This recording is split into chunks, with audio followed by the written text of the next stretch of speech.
আপনি কি বাসে আসছিলেন? কোনখান থেকে আইতে হয়েছিল বাসটা?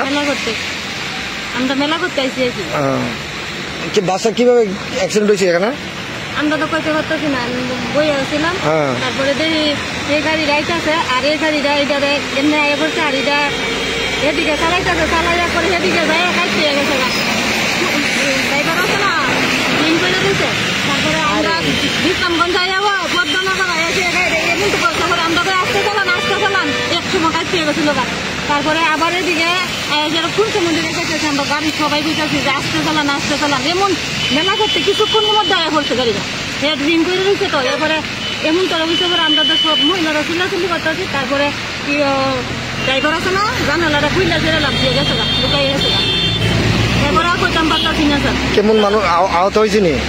ও অনেক লোক হয়েছে, তারপরে নিচে গেছে গাড়ি দিয়ে হসপিটাল নিচে। আপনি ব্যথা পাইছে? আমি কোনো পায়ে ব্যথা পাইছি, হাঁটতে পারতাছি না। আমার এই গাড়ি চিল্লে গেছে, হাঁটতে পারতাছি না। কোন জায়গায় বাড়ি আপনার? আমার বাড়ি কেন্দ্র। আপনার নাম কি? তোমার